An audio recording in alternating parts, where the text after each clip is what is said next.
Et bonjour à toutes et à tous, dans quelques heures, on sera dans PE2. Je vais vous faire un petit récap de ce que va être mon plan, en tout cas une esquisse de plan pour le début de PE2. Tous les jours, je vous ferai un petit récap de tout ce que j'ai découvert, de là où j'en suis, etc., etc. Mais je vais essayer de vous expliquer mon point de départ et tous les raisonnements derrière. Je ne vous dis pas que ça va marcher, je m'attends même à ce que ça marche pas, je m'attends à devoir m'adapter, je m'attends à, entre guillemets, vivre une aventure d'optimisation et de découverte. Je m'attends à découvrir pas mal de choses à mesure qu'on avance dans le jeu. Néanmoins, je pense que pas mal d'entre vous vont me suivre, en tout cas une partie d'entre vous vont aller me suivre, et pour d'autres, ça peut peut-être vous donner des idées. Donc moi, je vais jouer Infernaliste, très bien. Je vais jouer Infernaliste avec une optique de spell de feu quand même et de Ignite. D'accord. Donc les mots importants là, c'est donc Infernaliste, Ignite, feu. Ok. Partant de ça, on va mettre ça tout de suite de côté. Au tout début, je sais que je vais prendre le chien au level 18, d'accord. Pour le reste, ça va vraiment dépendre un petit peu de tout ce que je vois, de tout ce que j'entends déjà. Je vais quand même être très tenté par tester cette forme de démon, même si à mon avis ça va pas être si facile que ça à utiliser, mais je vais être très tenté de l'utiliser, de l'essayer quoi en tout cas. Surtout voir si c'est débugué. Si elle est débuguée, je pense que j'irai là-dessus. Si c'est pas débugué, je sais pas encore. En ce qui concerne ce que je vais jouer, alors vous pouvez voir que là j'ai Raging Spirit en 1. Là c'est marqué Skeletal Arsonist, mais en fait Skeletal Arsonist c'est parce que je peux pas sélectionner le chien. Mais ça c'est le chien en fait, parce qu'il faut savoir que les skills que vous allez obtenir via votre ascendance, vous allez pouvoir les supporter. Les supports on va les gagner avec nos levels en fait, hein, donc j'aurai pas tout de suite 6 liens sur Raging Spirit. Ça c'est l'idée que j'ai du build, pas vers la fin, mais le plus vite possible en tout cas, d'avoir au moins tout ce qui est par là, quoi, on va dire. Hein. Tout ce qui a 4 liens, tout ce qui est 4 gemmes. Parce que 4 gemmes, à mon avis, ça va être, on va être deuxième partie de la campagne quand on va arriver là.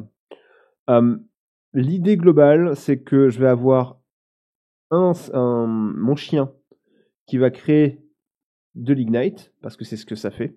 D'accord. Le chien, il dit littéralement qu'il ignite les ennemis. Très bien. Une fois qu'il aura ignite les ennemis, ça va me balancer des fireballs grâce au cast and ignite.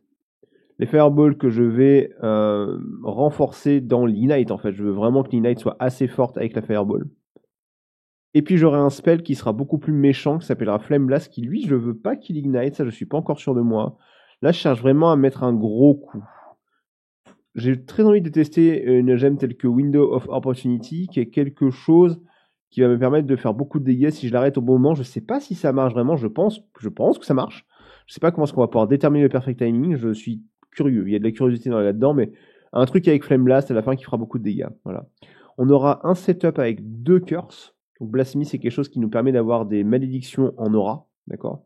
Donc c'est un truc que j'ai envie d'avoir. Et j'ai mis un slot pour Arctic Armor parce que je pense que c'est un spell défensif, un buff défensif relativement important. J'ai mis Eye of Winter parce que je pense que le spell est dégénéré. Je pense qu'il est vraiment très fort. Alors, le fait de pouvoir infliger Critical Weakness on hit, d'avoir un spell qui fait du froid, donc qui va pouvoir chill un peu les ennemis, ça me paraît bien. Donc j'ai renforcé énormément les effets de froid de Eye of Winter parce que je veux que mes effets de froid viennent de Eye of Winter. Et je veux faire le plus de projectiles possible avec Chain en fait. Je suis pas là pour faire des dégâts avec Eye of Winter, je suis là pour appliquer un ailment de froid en fait. Alors, Raging Spirit, ensuite, là, j'ai beaucoup d'idées autour de Raging Spirit. Raging Spirit, ça va être une aura, c'est pas comme dans PE1, c'est une aura qui dit que quand on lance des projectiles de feu, ça déclenche un Spirit. On peut en avoir 10 maximum, très bien. Moi, mon intuition, c'est de me dire que je pense pas qu'on va pouvoir faire en sorte que Raging Spirit fasse assez de dégâts pour que ça devienne notre skill principal. Ça, c'est mon idée de départ.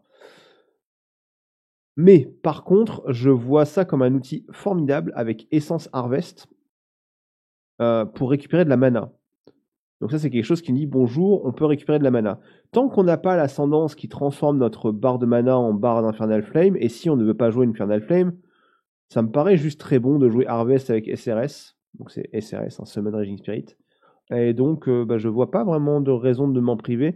Et je dirais même que c'est probablement une des premières gemmes que je vais mettre avec SRS, avec Raging Spirit, pour tester un petit peu l'efficacité de ça. Parce qu'en fait, ces Raging Spirit vont mourir, et quand ils vont mourir, ils vont me redonner de la mana. C'est quelque chose que j'aime bien le principe. Et ouais, je pense que ça va bien marcher. Donc en fait, le principe de ce truc, c'est que une fois que le chien va se promener, il va falloir que je fasse en sorte qu'il soit suffisamment résistant pour qu'il se promène, parce que c'est lui qui déclenche tout. Il va falloir que je m'assure que ce dogo, ce petit chien, puisse survivre. Donc, c'est-à-dire qu'il va falloir que j'ajuste mes points de talent et que j'ajuste un petit peu ce qui se passe pour renforcer ce toutou. Parce que s'il meurt trop souvent, bah, en fait, le Cast Ignite ne va pas se déclencher et il me restera que Flame Blast. Alors, Flame Blast, ça va être bien, hein, mais il y a beaucoup qui reposent sur lui. Parce que Flame Blast en lui-même ne pourra pas Ignite. Hein. Si je joue avec le Immolation, je ne vais pas pouvoir faire Ignite, en fait, avec le Flame Blast. Faut faire attention. Donc la blasphémie pour les cœurs, je vous dis, là je vais mettre Flammability and Feeble. Il est possible, si je vois que je prends un petit peu trop de coups, que Flammability au début se transforme en Temporal Chain, qui est un skill qui est une curse qui est défensive. Ça on verra. Il y a beaucoup d'adaptations à se faire, il y a beaucoup de choses qui sont inconnues. Du coup là je vous donne juste les idées principales. Pour le Raging Spirit, derrière, il y a beaucoup d'idées en fait. Vous pouvez faire en sorte qu'il fasse un peu plus de dégâts avec Infernal Legion, Minion Instability, c'est sûr. J'ai une idée aussi où en fait Raging Spirit va nous servir pour appliquer des debuffs tels que le Blind qui va faire en sorte que les ennemis vont avoir plus de mal à nous toucher. Je sais pas encore qu'est-ce qui va être le plus pertinent avec Raging Spirit. Vous j'en sais rien. Donc une fois qu'on l'aura Ignite, ça va nous lancer une Fireball. Cette Fireball, on va y mettre le plus de dégâts d'Ignite possible, donc le plus de dégâts de dot possible, avec notamment des choses comme Searing Flame ainsi que Frostfire. Frostfire, c'est quelque chose qui a demandé de taper sur des cibles qui sont gelées, d'accord, pour pouvoir en profiter. C'est pour ça que je le mets en dernier lien. Je ne sais pas à quel point on va pouvoir vraiment se reposer là-dessus. Ça, il faut que je teste un peu plus, quoi. Et il y a aussi autre chose. Si je vois que mon setup pour geler les cibles ne marche pas, c'est complètement possible que je switch vers un sort principal qui n'est pas Fireball. Que je change d'idée un petit peu et que mon spell principal devienne un sort de froid pour m'assurer que les cibles soient gelées pour que je puisse ensuite faire un Flame Blast avec Frostfire et que ce soit le Flame Blast qui déclenche l'Ignite. Vous voyez ce que je veux dire? Donc là, il va falloir qu'on voit en fait. C'est possible que mon Cast on Ignite lance Frostbolt à terme pour pouvoir geler les cibles. Il faut que je vois si le setup qui est en bas avec Eye of Winter suffit à geler suffisamment et assez constamment les cibles. Si ça marche pas, si c'est pas assez bon, alors ça, on va probablement avoir le même genre de gemme avec glaciation, hypothermia, qui sera lié à un truc tel que Frostbolt sur le Cast on Ignite. C'est le seul truc, je vous dis, il y a beaucoup de choses, je ne suis pas sûr de comment ça va jouer à la fin, mais j'ai pas mal d'idées autour, je vois un petit peu comment je peux m'en sortir. Donc j'essaie de vous l'expliquer là un petit peu toutes les idées que j'ai en tête. Ça, c'est si tout se passe bien et si j'ai raison du début à la fin. Vous noterez qu'il y a deux skill gem que je n'ai pas mis parce qu'il y en a un qui est la Demon Form si je veux mettre Demon Form et j'en ai un que je laisse ouvert parce que j'ai envie de voir l'ensemble des auras. On n'a pas vu toutes les auras. J'ai pas vu de choses qui ressemblent à Haste, qui est une aura dans PO1 qui accélère, qui augmente l'attaque speed, la vitesse d'attaque. Je ne sais pas si c'est parce que ça n'est pas là, je ne sais pas si c'est parce que c'est pas dévoilé. Donc je me laisse des possibilités avec ça. Voilà. Après, je ne pense pas qu'on puisse vraiment se tromper avec ces skills-là, on va dire ça comme ça. Donc ça, c'est le chien, encore une fois. Cast on Ignite, etc., etc. Il y a un truc qui manque un tout petit peu, c'est un peu dommage parce qu'on joue SRS qui va mourir. Il y a peut-être un setup à faire avec le cast when on Minion Death. Ça, parce que forcément, nos Raging Spirit vont mourir.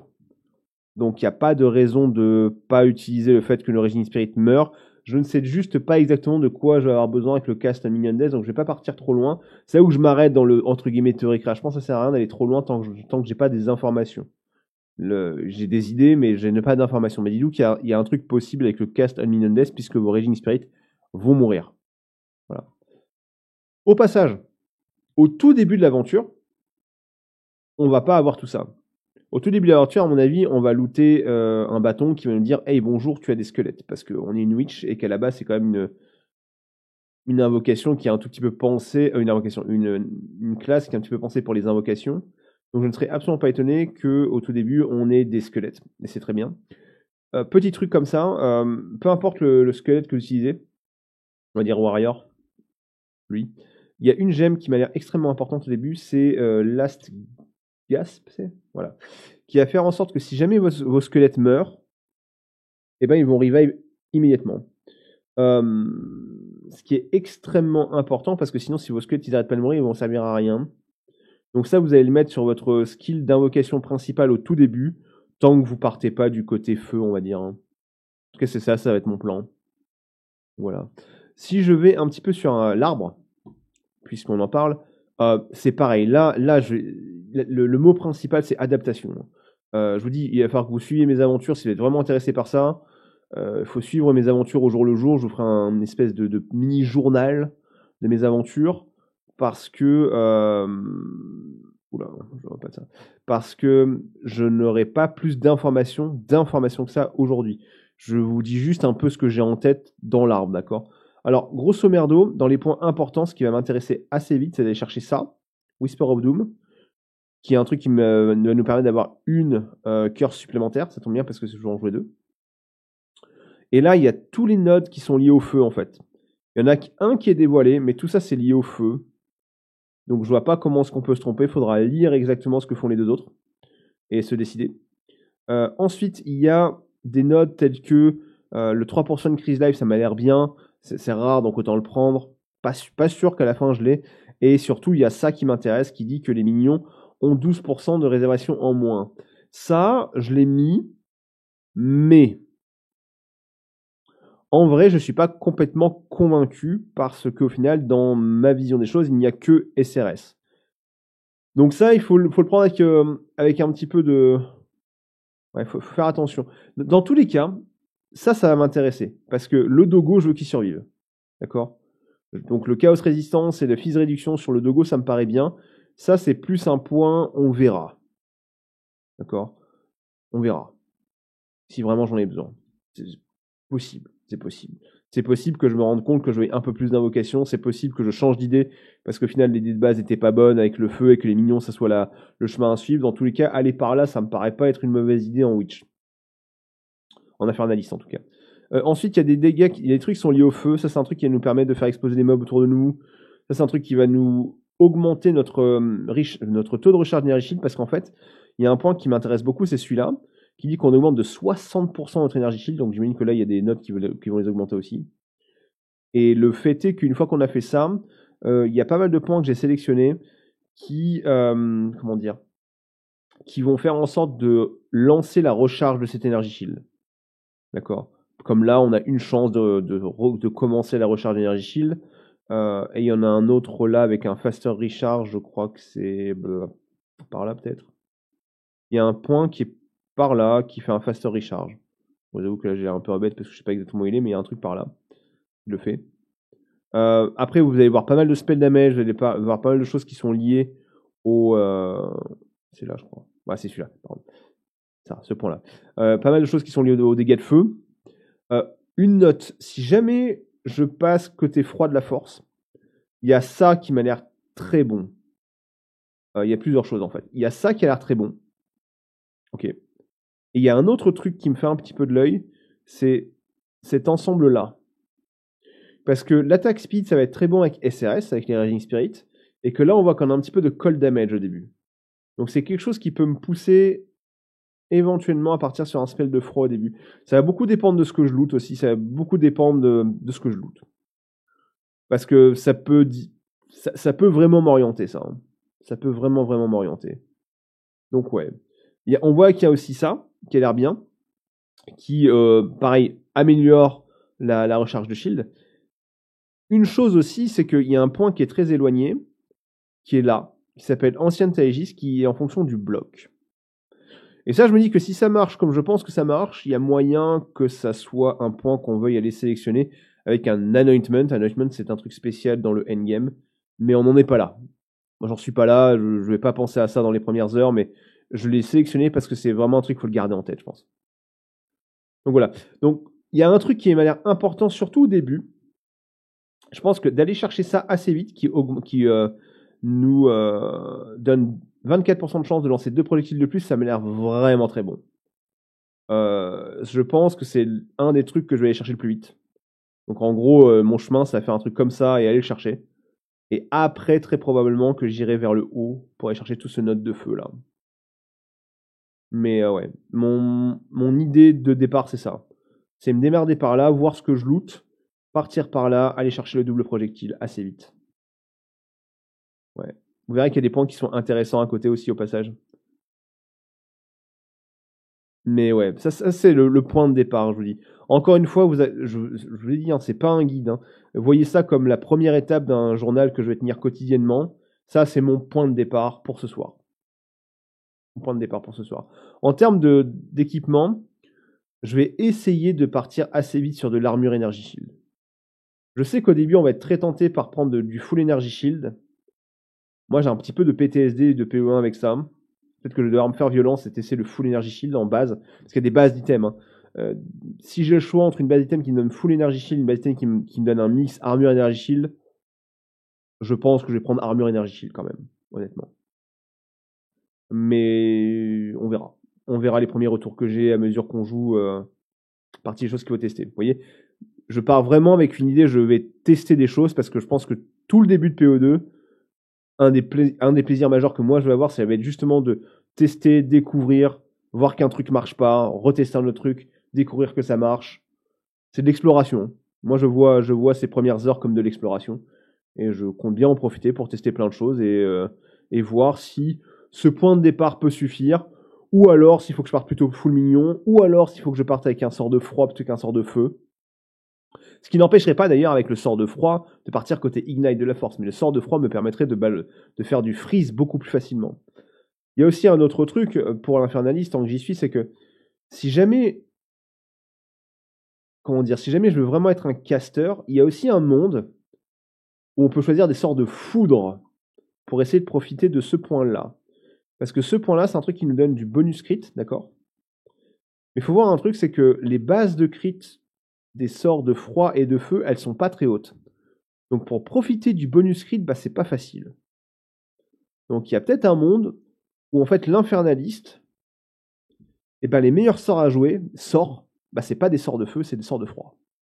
Ce qui est pas forcément quelque chose de, d'instinctif, mais c'est possible. Dis bonjour.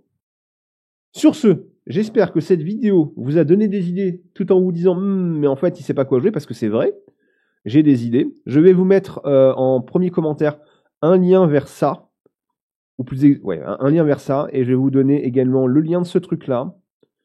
Et en plus de ce truc-là, je vais essayer de vous donner un lien de ce truc-là. Voilà. Attention, j'arrête pas de le répéter, il y a des choses qu'il faut tester, il y a des choses où je ne suis pas sûr de moi. Donc, testez par vous-même aussi, faites la découverte avec moi aussi. Et puis, venez partager vos découvertes sur twitch.tv/Enib ce soir. Si vous avez plus d'informations sur l'infernaliste, bah, ça va être un petit peu the place to be, je pense, en français. On fait un petit peu de pub, puisque bah, c'est ce que je vais jouer les premiers jours. Donc, vous allez pouvoir me voir galérer, tester des choses sur l'infernaliste à partir de ce soir. Voilà. Bon début de PO2, que les dieux de la queue soient avec vous, et que votre file d'attente ne soit pas trop longue. Et laissez-moi passer surtout.